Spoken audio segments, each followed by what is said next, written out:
से का स्वागत करता हूं आपके अपने चैनल स्टडी विद अभिषेक में। शुरू करते हैं एक नई सीरीज। आज का आपका पहला प्रश्न है, संविधान सभा में अनुच्छेद 356 को किसने मृत पत्र कहा है? इसमें आपके ऑप्शन हैं A Brajeshwar Prasad, B professor K.T.. Shah, C doctor Bhimrao Ambedkar, D इनमें से कोई नहीं। इसमें आपका सही ऑप्शन है option number C, doctor Bhimrao Ambedkar. अगला प्रश्न देखते हैं, अनुच्छेद 243 डी किससे संबंधित है? इसमें आपके ऑप्शन हैं ए ग्राम सभा का गठन, बी पंचायतों के कार्यकाल से, सी राज्य निर्वाचन आयोग का गठन, डी पंचायत की सीटों का आरक्षण। इसमें आपका सही ऑप्शन है ऑप्शन नंबर डी, पंचायत की सीटों का आरक्षण। अगला प्रश्न देखते हैं, भारत के संविधान की प्रस्तावना के संबंध में निम्न में से कौन सा कथन सही नहीं है? इसमें आपके ऑप्शन हैं ए इसमें संविधान के उद्देश्य का उल्लेख है, बी प्रस्तावना संविधान का एक अंश है, सी पंथ निरपेक्ष शब्द सदैव उद्देशिका का एक अंश था, डी 1976 में उद्देशिका में समाजवादी शब्द जोड़ा गया। इसमें आपका सही ऑप्शन है ऑप्शन नंबर सी, पंथ निरपेक्ष शब्द सदैव उद्देशिका का एक अंश था। अगला प्रश्न देखते हैं, संविधान के उल्लंघन के आधार पर राष्ट्रपति के विरुद्ध किसके द्वारा महाभियोग लगाया जा सकता है? इसमें आपके ऑप्शन हैं ए लोकसभा अध्यक्ष द्वारा, बी भारत के उपराष्ट्रपति द्वारा, सी संसद के दोनों सदनों द्वारा, डी भारत के मुख्य न्यायाधीश द्वारा। इसमें आपका सही ऑप्शन है ऑप्शन नंबर सी, संसद के दोनों सदनों द्वारा। अगला प्रश्न देखते हैं, भारतीय संविधान में निम्न में से नागरिकों का कौन सा मौलिक कर्तव्य नहीं है?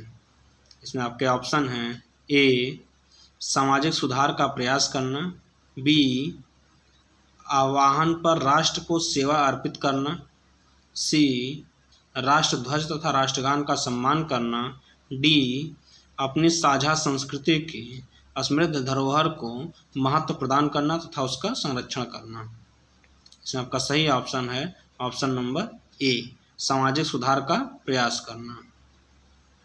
अगला प्रश्न देखते हैं, भारत के कितने राष्ट्रपति निर्विरोध चुने गए हैं?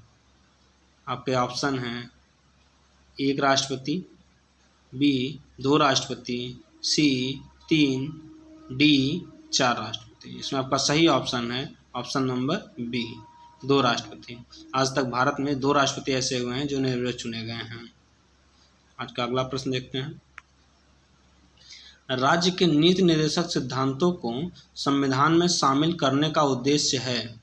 इसमें आपके ऑप्शन हैं ए आर्थिक प्रजातंत्र की स्थापना, बी गांधीवाद प्रजातंत्र को स्थापित करना, सी राजनीतिक प्रजातंत्र को स्थापित करना, डी सामाजिक व आर्थिक प्रजातंत्र को स्थापित करना। इसमें आपका सही ऑप्शन है ऑप्शन नंबर डी, सामाजिक व आर्थिक प्रजातंत्र को स्थापित करना। अगला प्रश्न देखते हैं, निम्नलिखित में से क्या 73वें संविधान संशोधन की विशेषता नहीं है? आपके ऑप्शन हैं ए ग्राम सभा, बी 3 स्तरीय प्रणाली, सी राज्य चुनाव आयोग, डी राज्य योजना आयोग। इसमें आपका सही ऑप्शन है ऑप्शन नंबर डी, राज्य योजना आयोग। अगला प्रश्न देखते हैं, भारतीय संविधान सभा में किसने यह संशोधन प्रस्ताव रखा था कि राष्ट्रपति को संसद का अंग नहीं होना चाहिए? इसमें आपके ऑप्शन हैं A Karimuddin, B HV. Kamath, C professor K.T.. Shah, D Nazruddin Ahmed. इसमें आपका सही ऑप्शन है option number C, professor K.T.. Shah. अगला प्रश्न देखते हैं, राष्ट्रपति किसकी शपथ लेते हैं? आपके ऑप्शन हैं ए विधि की रक्षा, बी संविधान की रक्षा, सी उपरोक्त दोनों की, डी संविधान की रक्षा या विधि की रक्षा। इसमें आपका सही ऑप्शन है ऑप्शन नंबर सी, उपरोक्त दोनों की। अगला प्रश्न देखते हैं, भारतीय संविधान के किस अनुच्छेद में प्रोटेम स्पीकर शब्द का उल्लेख है? इसमें आपके ऑप्शन हैं ए अनुच्छेद 85, बी अनुच्छेद 69, सी अनुच्छेद 59, डी इनमें से कोई नहीं। इसमें आपका सही ऑप्शन है ऑप्शन नंबर डी, इनमें से कोई नहीं। अगला प्रश्न देखते हैं, भारतीय संविधान का कौन सा अनुच्छेद राज्य सरकारों को ग्राम पंचायतों के गठन का निर्देश देता है? इसमें आपके ऑप्शन हैं ए अनुच्छेद 37, बी अनुच्छेद 39, सी अनुच्छेद 40, डी अनुच्छेद 35। इसमें आपका सही ऑप्शन है ऑप्शन नंबर सी, अनुच्छेद 40।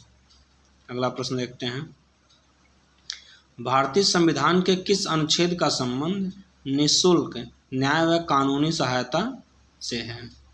आपके ऑप्शन हैं ए अनुच्छेद 37, बी अनुच्छेद 38, सी अनुच्छेद 39, डी अनुच्छेद 39 ए। इसमें आपका सही ऑप्शन है ऑप्शन नंबर डी, अनुच्छेद 39 ए। अगला प्रश्न देखते हैं, संविधान के किस भाग में नागरिकता का उल्लेख है?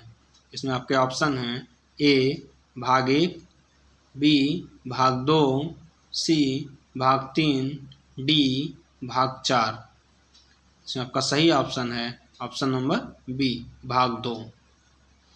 अगला प्रश्न देखते हैं, संविधान सभा द्वारा अंतिम रूप से पारित संविधान में कुल कितने अनुच्छेद तथा अनुसूचियां थीं? इसमें आपका ऑप्शंस हैं ए 390 अनुच्छेद 7 अनुसूचियां, बी 395 अनुच्छेद 8 अनुसूचियां, सी 378 अनुच्छेद 7 अनुसूचियां, डी 398 अनुच्छेद 8 अनुसूचियां। इसमें आपका सही ऑप्शन है ऑप्शन नंबर बी, 395 अनुच्छेद 8 अनुसूचियां। अगला प्रश्न देखते हैं, भारत के संविधान के उद्देश्यों में से एक के रूप में आर्थिक न्याय का किसमें उपबंध किया गया है? इसमें आपके ऑप्शंस हैं ए उद्देशिका और मूल अधिकार, बी मूल अधिकार और राज्य के नीति निर्देशक तत्व, सी उद्देशिका और राज्य के नीति के निर्देशक तत्व, डी उपयुक्त में से किसी में नहीं। इसमें आपका ऑप्शन सही ऑप्शन है ऑप्शन नंबर सी, उद्देशिका और राज्य के नीति निर्देशक तत्व। अगला प्रश्न देखते हैं, भारतीय संविधान के किस अनुच्छेद में संशोधन प्रक्रिया का उल्लेख है? इसमें आपके ऑप्शंस हैं ए अनुच्छेद 361, बी अनुच्छेद 364, सी अनुच्छेद 368, डी अनुच्छेद 370। इसमें आपका सही ऑप्शन है ऑप्शन नंबर सी, अनुच्छेद 368। अगला प्रश्न देखते हैं, क्या किसी विधेयक पर गतिरोध होने की स्थिति में राज्य विधानमंडल का संयुक्त अधिवेशन बुलाया जा सकता है? आपके ऑप्शंस हैं ए हाँ, बी नहीं, सी संविधान संशोधन की दशा में, डी केवल धन विधेयक की दशा में। इसमें आपका सही ऑप्शन है ऑप्शन नंबर बी, नहीं। अगला प्रश्न देखते हैं, किसी न्यायाधीश को एक उच्च न्यायालय से दूसरे में स्थानांतरित करने का अधिकार निम्नलिखित में से किसको है? आपके ऑप्शंस हैं ए राष्ट्रपति, बी राज्यपाल, सी भारत के मुख्य न्यायाधीश, डी उच्च न्यायालय के मुख्य न्यायाधीश। इसमें आपका सही ऑप्शन है ऑप्शन नंबर ए, राष्ट्रपति। अगला प्रश्न देखते हैं, मुख्यमंत्री की नियुक्ति राज्यपाल किस अनुच्छेद के तहत करता है? इसमें आपके ऑप्शंस हैं ए अनुच्छेद 163, बी अनुच्छेद 162, सी अनुच्छेद 164, डी अनुच्छेद 165। इसमें आपका सही ऑप्शन है ऑप्शन नंबर सी, अनुच्छेद 164। आज के लिए इतना ही, अब मिलते हैं अगले क्लास में। जय Hind, thank you so much.